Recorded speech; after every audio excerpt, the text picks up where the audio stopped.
Hello everyone. Welcome to today's session on Secure Launch, the Cybersecurity Capstone Blueprint. By the end of this session, you will know how to plan, build, present, and get certified on a real cybersecurity capstone project. That is the same kind of project that recruiters actually ask to see in interviews. Before we dive in, here's the roadmap for today. We are covering three modules. First, cybersecurity project planning. That is, everything you do before you touch a tool or write a report. Second, capstone project development. The actual hands on projects you will build. Third, project presentation and certification. That is, how you present your work, survive the Viva, crack the interview, and where your career goes from there. Think of it like building a house. Module 1 is the blueprint, Module 2 is the actual construction, and Module 3 is the day you hand over the keys and show it off. Let's start with the blueprint. Let's begin with Module 1, that is Cybersecurity Project Planning. The very first decision you let's see project selection. The very first decision you make is what project do I actually build?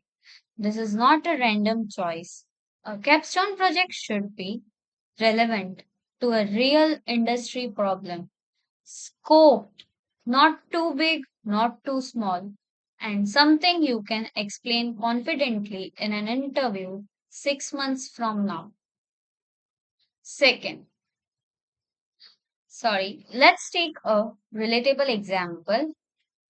Um, think of it like choosing a topic for your final year college project. If you pick something too broad, like I'll secure the entire internet, you will never finish it. If you pick something too narrow, like I'll check if one specific button on one website is secure or not, it won't impress anyone, right? The sweet spot is something that I'll perform a vulnerability assessment on a small e commerce web application. It's focused, it's realistic, and it shows a complete skill. A simple way to test your project idea is if you can't explain it in two sentences to a non technical friend, it's probably not scoped well yet. Second, requirement analysis. Once you have picked a project, the next step is requirement analysis, figuring out exactly what you need to achieve and how you will know you have succeeded. You're answering questions like what is the objective? That is, for example, identify and rank vulnerabilities in a test web app. Next, what is the scope? Which system are in, which are out? Yes. And the third one is what are the deliverables? That is a report, a dashboard, or a live demo. Yes. And the fourth one, what does success look like?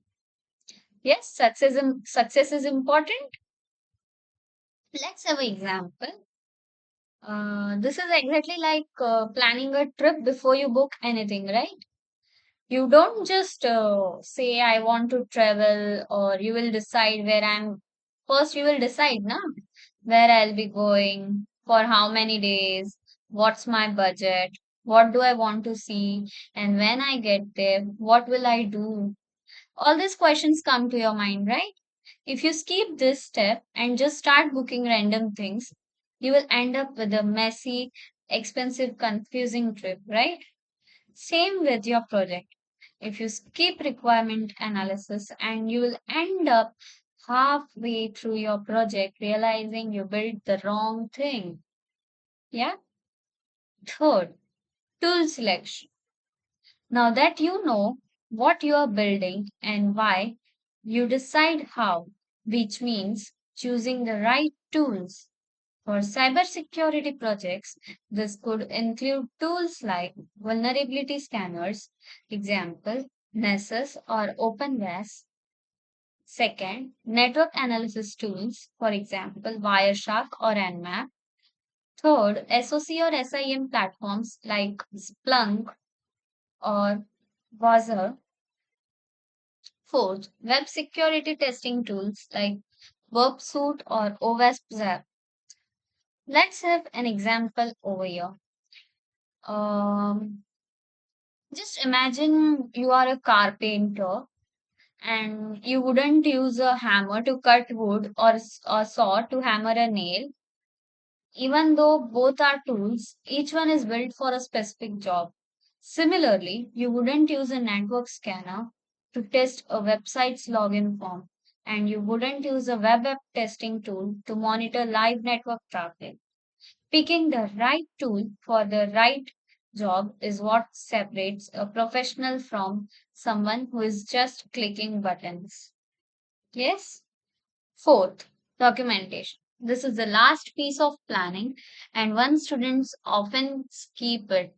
Okay, this means recording what methodology you followed, what steps you took in order, and what evidence, that is, screenshots or logs or outputs you collected. Let's have an example. Think of a documentation like a cooking recipe. If a chef just cooks a dish from memory without writing down the recipe, no one else can repeat it, right?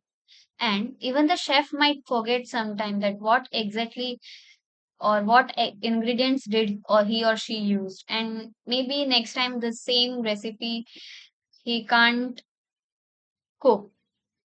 So, similarly, in cybersecurity, if you find a vulnerability but don't document how you found it, what tool you used, and what the impact is, your finding is basically useless to anyone else, including the interviewer asking you about it later. Hence, here's the golden rule for you all. That is, if you didn't document it in the professional world, it didn't happen. Yes? Now let's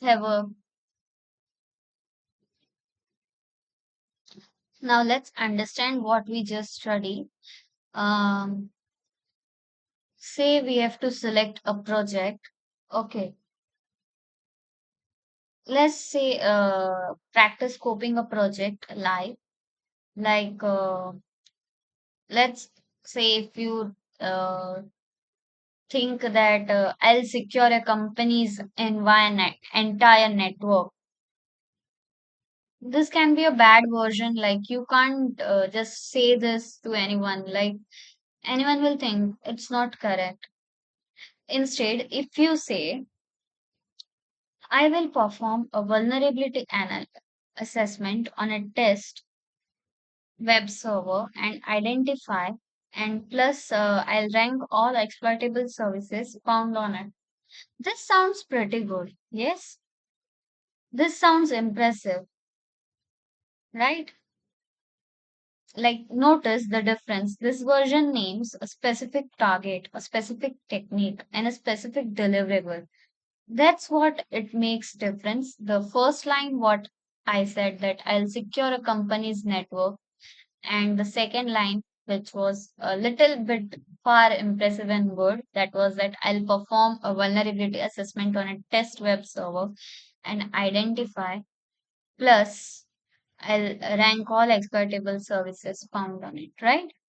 So it's a simple test. If you can't explain your project idea into two sentences to a non technical friend, it's not scoped well yet.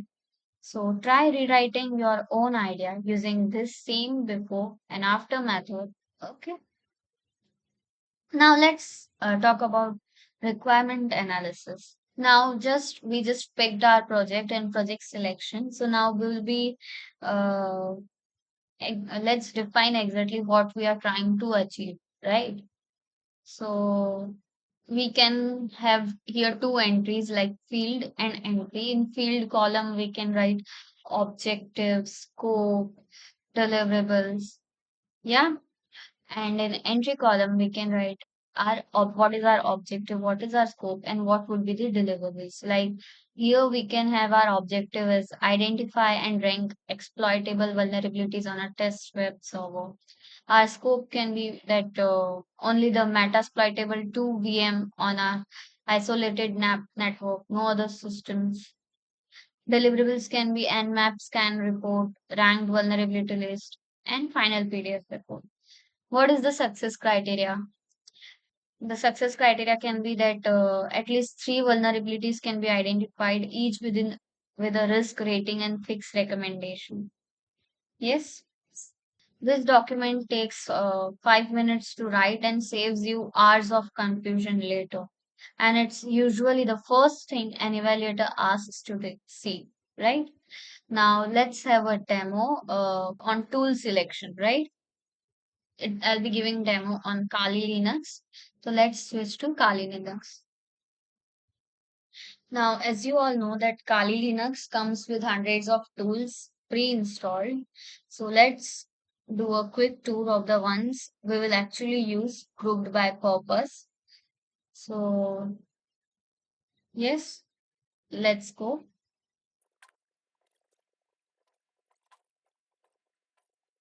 Nmap is for discovering hosts, open ports, and running services. So this is always our first step. Okay. Next step will be exploitation framework. For that, we will be typing command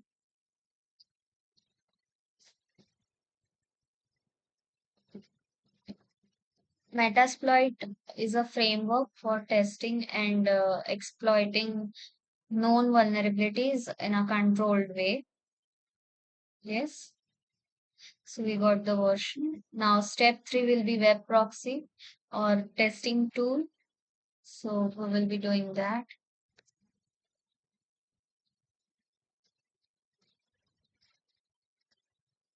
So this shows that Burp suite is installed and it lets us intercept and inspect what web traffic between our browser and a target website is, which is how we found that SQL injection earlier. Now let's see step 4.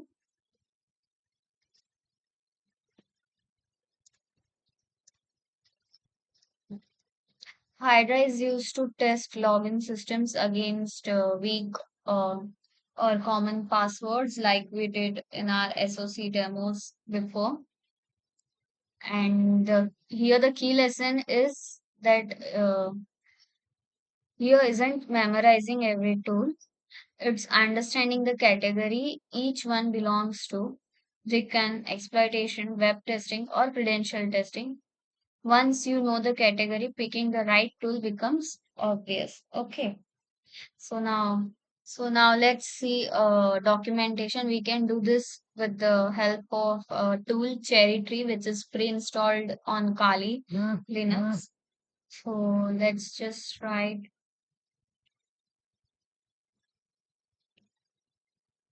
now.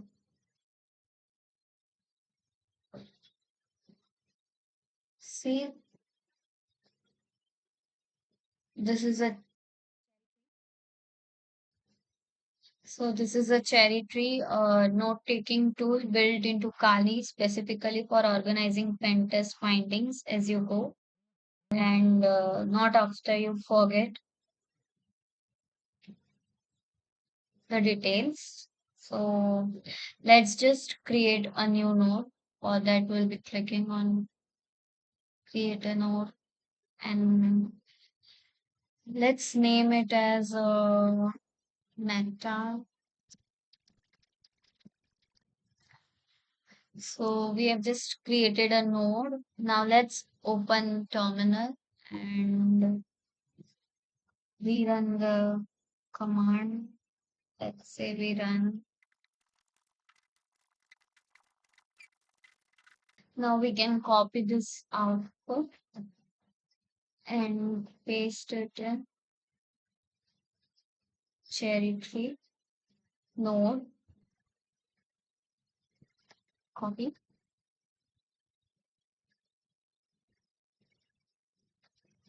I'm pasting the exact scan output here, not a summary from memory or anything. Okay. Similarly, you can also add a screenshot. Let's save this file. This is used for saving, so we have saved the file. Okay. Now let's move further. And yes, you should do this during every project, not after it. If you wait until the end to document, you will forget half of what you found, or there might be the chances of getting stuck or having done some mistake. Let's move further. Uh, Now that our planning is solid, let's move into module 2, that is Capstone project development, where the real building happens. Now, there are three flagships project tracks. You can choose from plus one skill that applies to all of them, that is report writing. Let's go through each. First is vulnerability assessment project. This is about finding weaknesses before attackers do. You can scan a system and identify vulnerabilities, that is outdated software, it can be weak configurations or missing patches, right? And then rank them by how dangerous they are. Let's have an example for it. Suppose, like, I guess, think of this like a full body medical checkup, where the doctor doesn't just say you are sick. They run tests and find specific issues like high cholesterol or low vitamin D and injection, and then rank them by urgency. Which one needs treatment today and which one can wait? A vulnerability assessment does the same thing for a computer system.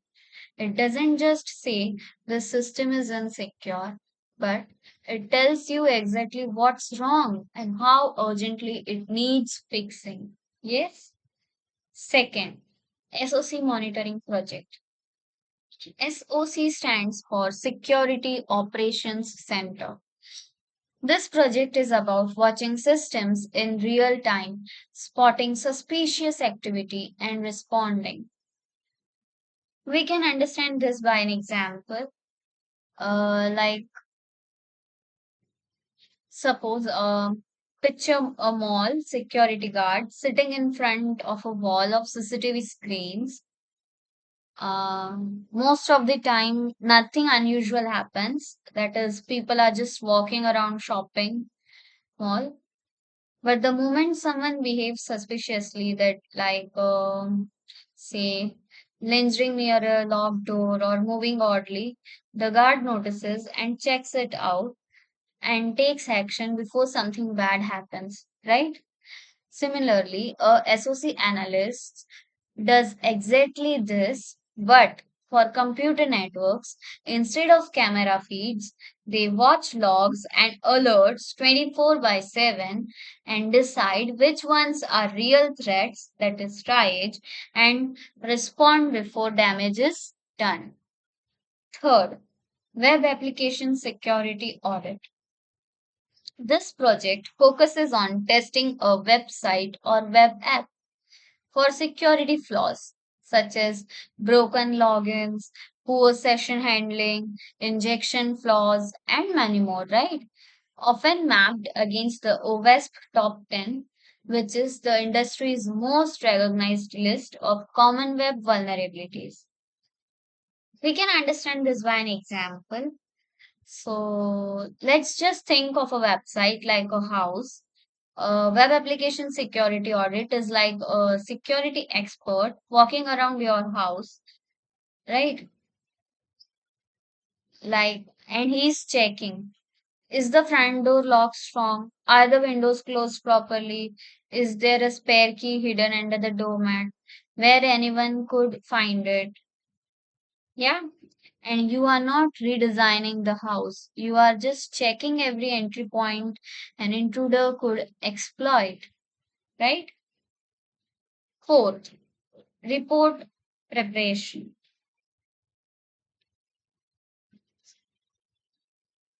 No matter which track you choose, the project isn't complete until you write it up properly, right? A good report translates all your technical findings into something a client who may not be a technical at all can understand and act on, right? You can have a relatable example. Let's just think of, yeah, this is like a doctor's diagnosis report after your checkup. The doctor doesn't hand you raw lab data full of numbers and codes. They summarize it for you, right?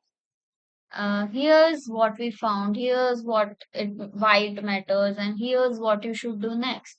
In this way, your doctor talks to you, na? He just doesn't give you the report and says that this is your report. Now everything is okay, or this is there. You need to do this. He explains you everything properly, right? So, similarly, your cybersecurity report should be the same. It should do the same. Yes, it should have clear findings, clear risk levels, and clear recommendations. No unnecessary jargons. Yeah. Now, no matter what you think, but report should be proper. Now, let's move further. Let's quickly compare the three project tracks side by side. Yes.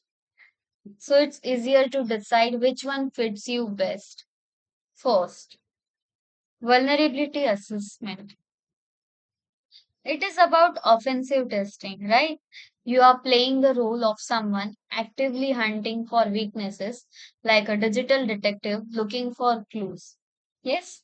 Second, SOC monitoring. It is all about defensive operations. You are playing the role of the protector, always watching and reacting, like that mall security guard we talked about, right? Third is web application security audit. It is about application security. Specifically, say you are the locksmith checking every door and the window of one specific building, the web app does the same. If you enjoy investigating and breaking things to understand them, go with vulnerability assessment. It will help you a lot. And if you enjoy real time problem solving and quick decision making, then go with SOC monitoring. And if you are drawn to web technologies and you know how apps are built, web app security audit is your track, there's no wrong choice here. All three are highly valued in the industry. Now, let's have a demo. Let's switch to Kali Linux. Let's have a new terminal. Let's close this. Here we will be first performing vulnerability assessment. Okay, we will be using Nmap tool over here. Let's put on our offensive hat rather than scanning someone else's machine. I'm going to scan my own. This teaches you exactly how to read Nmap's output, which is the real skill here. Okay, so let's get started.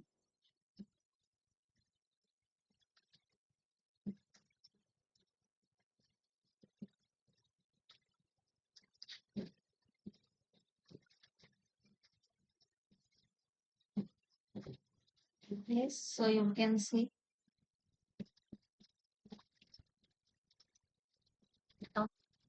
Nmap found one of the port that is 5432. It's a PostgreSQL database service. This actually belongs to Metasploit frameworks that own database, which starts automatically when we launch MSF console. Okay, now let's have a deeper scan. Let's type.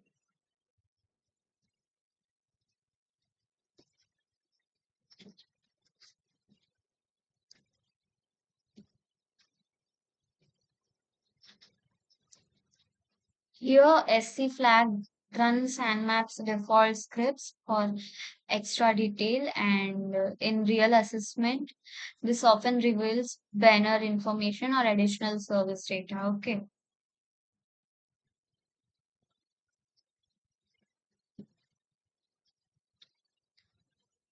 Now let's walk through the analyst's thought process. As an analyst, an open database port makes me ask three questions immediately. The first one is, should this port even be exposed to the network or only to local host? The second most important question is it accessible without authentication? And the third is the version outdated enough to have known vulnerabilities? This port is only reachable from the same machine, so the risk here is low. But in a real assessment, we would be scanning a separate target across a network, and the exact same three questions would apply. Okay, now let's rank the findings. If I were writing this up findings exposed PostgreSQL service, risk is low since it's localhost only in this case, but would be critical if I found exposed on a production server without authentication. Right? Now let's have a next session on SOC monitoring. Here also I'll be targeting my own Kali machine. Let's get started.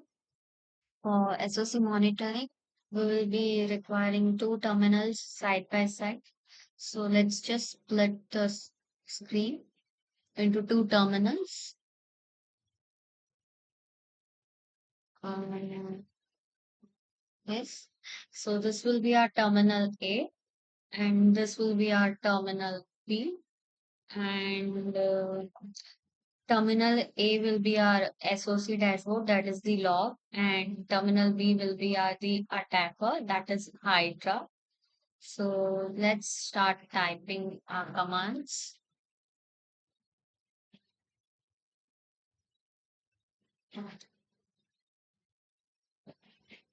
So here, uh, in terminal A, this is the raw version of what a SOC dashboard automates and visualizes. Right now, it's quite nothing unusual happening. We can see. Okay, let's just see. So right now, nothing unusual is happening. Now let's go to a terminal B. Let's type the command for Hydra. Yes. So this is the command for Hydra. Now here I'm trying to guess the password. Okay. So yes, here in terminal A, you can watch this log. You can see failed password, connection closed and all. So was this log update in real time? Every failed password attempt shows up here, one line per try, and all from the same source, all within seconds of each other. That pattern is a classic brute force signature. Okay. Well, here we can see, uh, like, see, you can see the password over here, and login user is demo user and host. Yeah. So we have successfully got the password over here. Yes. Now here's a catch, this is exactly what a SOC analyst has to catch. Not just there were failed logins, but here see, you can see everywhere password is failed. But it has also need to check for a single successful login too. Okay, that one line means this account is not compromised. Okay, so as a SOC analyst, My next questions are like, is this source IP internal or external? Should I lock this account right now? Should I force a password reset? This is exact decision making is what you will be tested on in interviews. Okay, so now let's just uh, go for web application security demo. In this, we'll be using OS Juice Shop. So let's just do that. Let's open a new terminal. Yes. So let's just open the new terminal.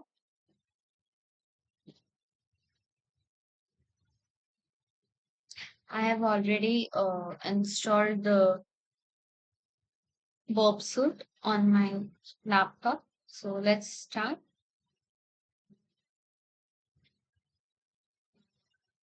Let's run the command to open our Juice Shop. First will be okay. Let's open to this Juice Shop.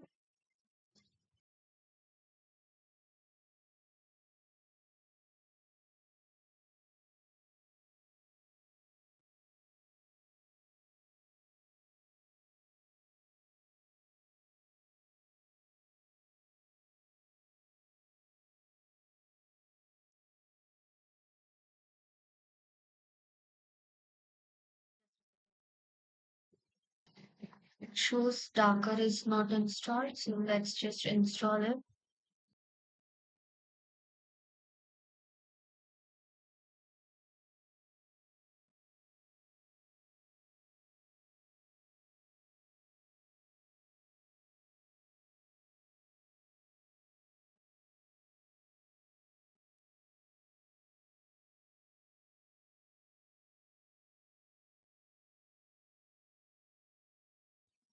Now let's open Burp suite first.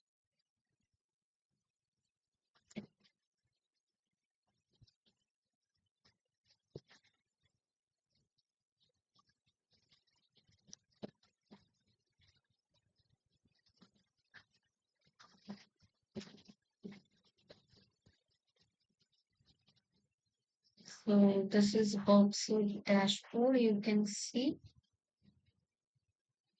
Okay. This is the Burp suite dashboard. Yeah. Now let's get back to our terminal.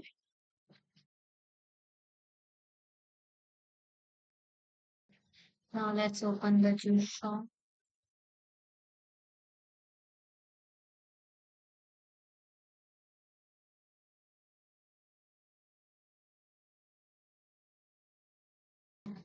It will open juice shop.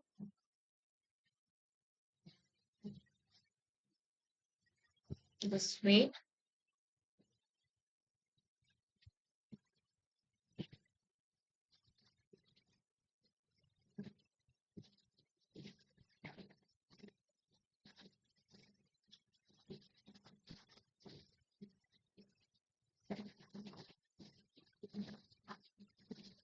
Yes. Just wait a moment. Yeah, so it shows juice shop is open. So now we can open it on File Explorer. Yes.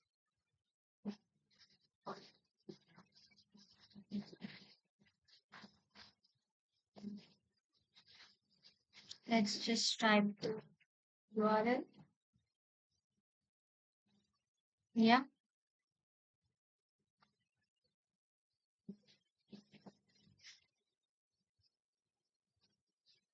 So this is the OS juice shop. You can see. Yes. Now let's go to Burp suite, proxy.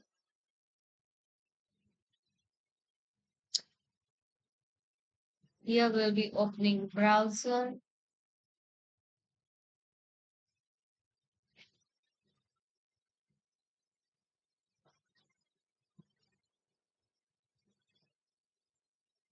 Let's just open same juice shop in our Burp browser as it was working here. So I have just copied the URL and I'll be pasting it over here. Let's just open.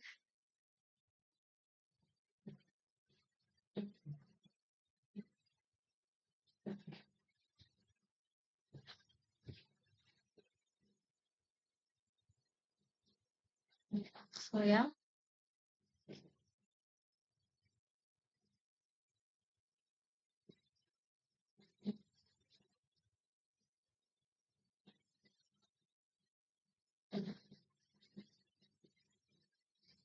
now this browser window is very special because every request it sends passes through Burp first, letting us see and edit the traffic before it reaches the website. Okay, so this is the juice shop, an intentionally vulnerable online store built by OWASP specifically, so people can practice web app hacking legally. Okay, so now let's get back to our Burp suite. Okay. So we are currently in proxy and in that we are in intercept. And so now let's just turn on intercept. Let's go to Burp browser. This is our Burp browser. Uh, so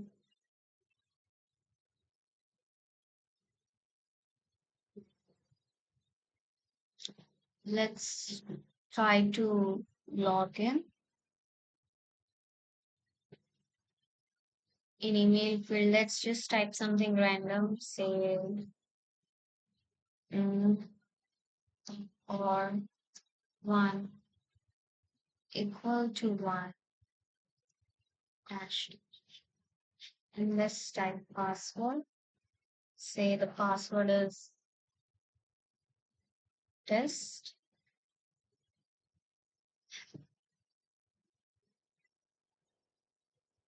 This is a demo for SQL injection. Okay, let's log. See, you can just password. Let's log in.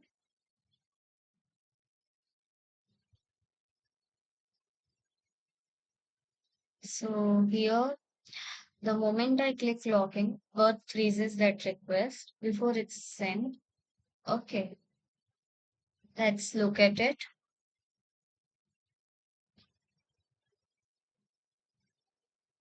Here, you can see, let's in we'll go to raw HTTP history.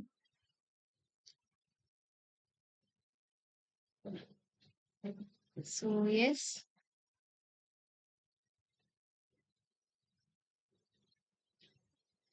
you can see here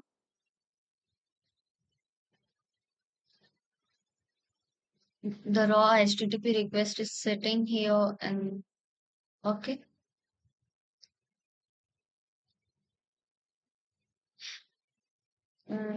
Here it's showing the HTTP request panel and it's also showing the SQL injection payload. So this is the raw request. I could edit this by hand right here before sending it. That's the real power of Burp. And for now, let's just forward the requests. Okay. So we are forwarding few of the requests. We forwarded the request. Yes. Now let's switch to our Burp browser.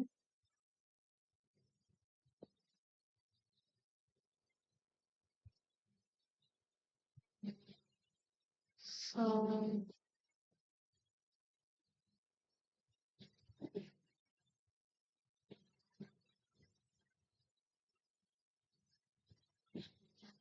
just refresh the page.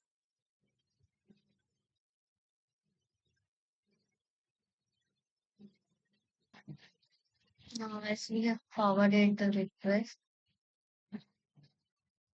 let's just try to log in again. Yes.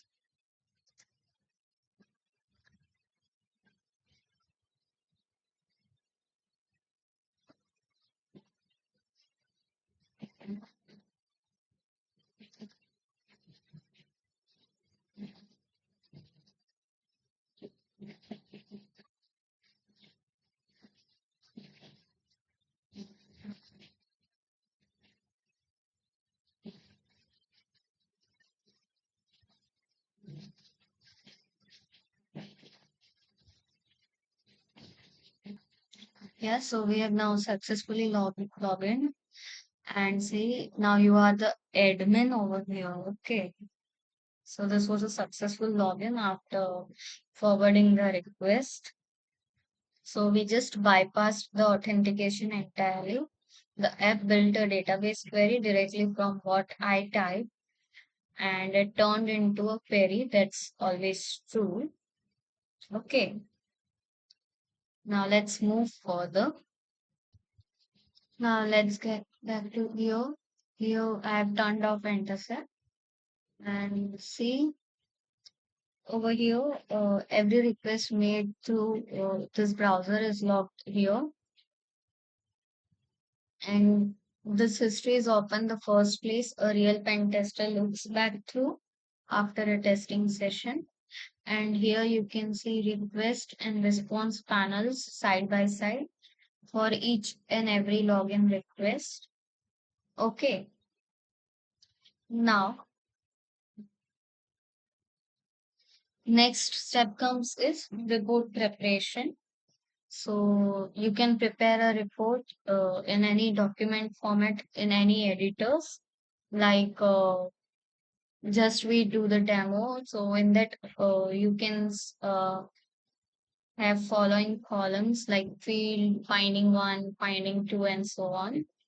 So what were all today's findings were exposed to PostgreSQL service and SQL injection in login form, and we used port 5432, that is our local host, and you can also do risk rating. So it was low as local host only in this test, or it can be critical also sometimes.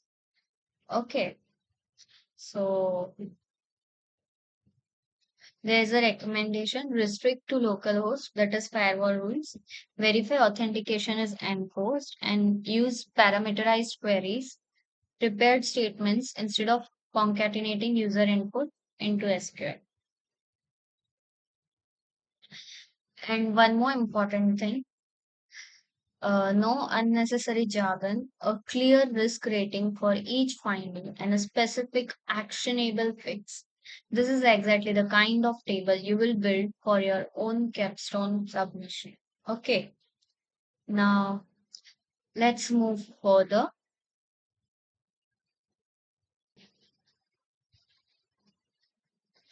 So now you have planned it, you have built it. Now let's talk about module 3, that is project presentation and certification, where you show the world what you have done. Okay, so this is where you present your project live, that is showing what you built and how it works and what you found. Let's have an example. Think of this like a cooking competition's final plating and tasting round. You didn't just cook the dish, now you have to present it, explain your choices, and walk the judges through why it works. A strong demo has a clear beginning, that is, what problem you solved, and in middle, you may say how you solved it, and at the end, what the result was. It's not a random click through of your screen, right? Second, Viva questions. After the demo, you will typically face a Viva.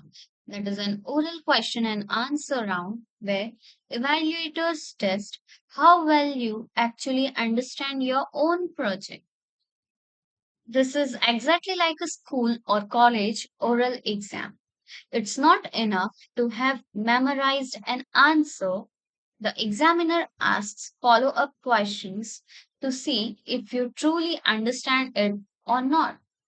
If you say, I found a SQL injection vulnerability, expect a follow up like, what is SQL injection and how would you fix it?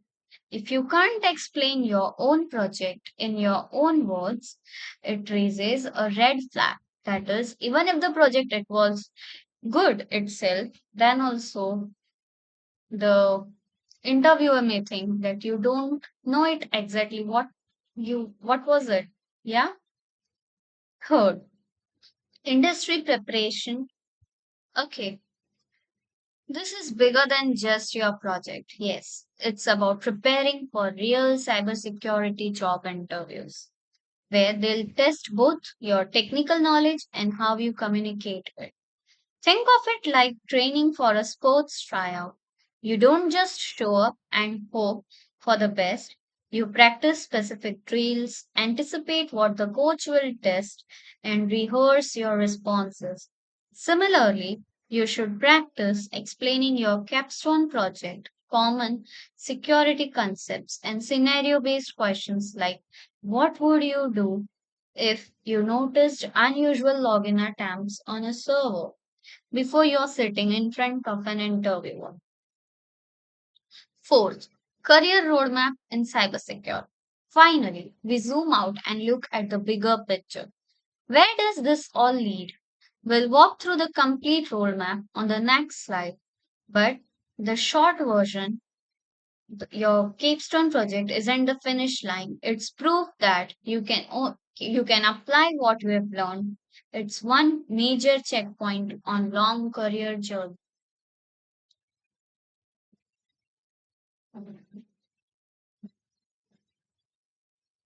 Let's walk through the 5 stages of a cybersecurity career step by step.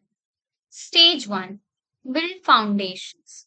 This is where you learn networking, operating systems, and core security basics. Think of this like learning the alphabet before you write essays. That is, you can't skip this. Stage 2, earn certifications.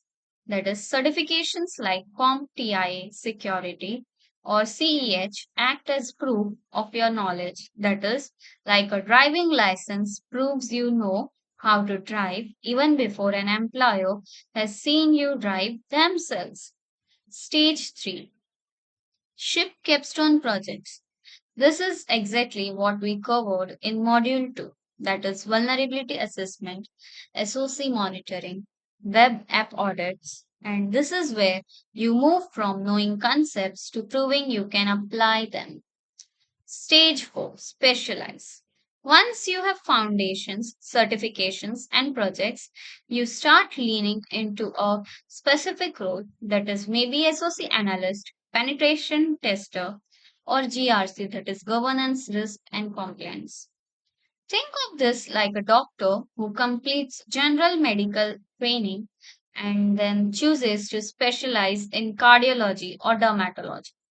Stage 5, land the role. This is where interviews, resumes, and everything we discussed in Module 3 come together to get you your first cybersecurity job. Think of it like leveling up in a video game. You don't start at the final boss level, yes? You build your XP first, that is foundation. You collect key items along the way, that is certifications, and complete side quests to provide your skill, that is your capstone project, and then choose your career class, that is specialization, and only then are you ready to take on the final challenge, that is landing the role. Skipping a stage doesn't make you faster, it usually just makes the next stage harder. Yes, it's true. So never ever try to skip any of the above stage. Yes? Let's just have a walkthrough for your actual Capstone demo. Like, let's have an example of SQL injection finding from earlier using a simple four-part structure, that is problem approach, finding, fix. Watch the timing. This should take about a minute per point. Okay. First, the problem. That is our target application. Juice shop needed to be tested for common web vulnerabilities before it could be considered production ready. Second, approach. I used Burp to intercept the login request and tested the email field for injection flaws using a standard SQL injection payload. Third, what I found, the application accepted the the email ID what we typed in our Burp browser in Juice Shop, that is or1 equal to 1 dash dash in the email field, and logged me in as an administrator without a valid password, confirming a critical SQL injection vulnerability. Then the fourth, the fix. I recommend the development team to switch to parameterized queries, which prevent user input from being interpreted as executable SQL code. Now that's under 60 seconds and it hits every point an evaluator wants to hear. What you tested, how you tested it, what you found, and how to fix it. Practice your own project, usually exactly this four-part structure. Okay, now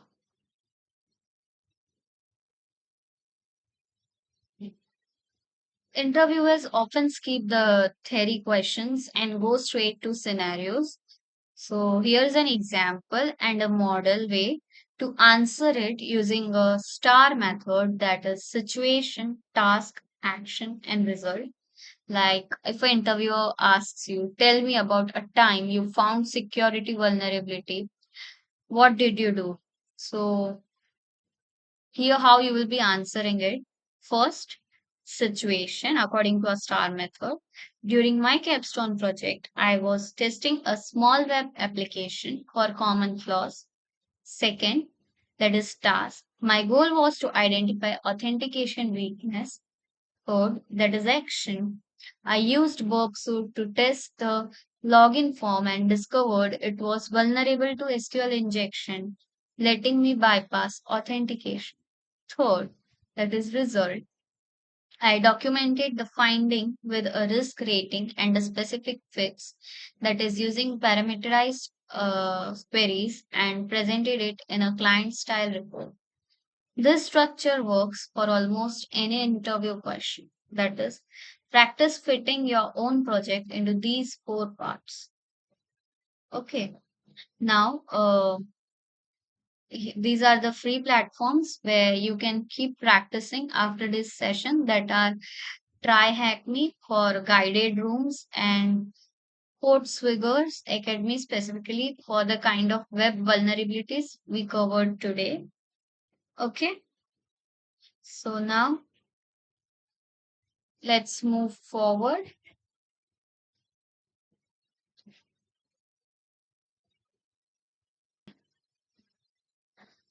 Now, that brings us to the end of today's session. So let's have a quick recap. In module 1, we covered how to plan a project, that is selection, requirement analysis, tool selection, and documentation. In module 2, we covered how to build it, that is vulnerability assessment, SOC monitoring, web application security, audits, and how to report your findings. In module 3, we covered how to present it, that is demonstration, Viva interview prep, and your long-term career roadmap. So thank you for joining this session. And yes, if you have any queries, you can reach us out at biotechrebion@gmail.com. Thank you.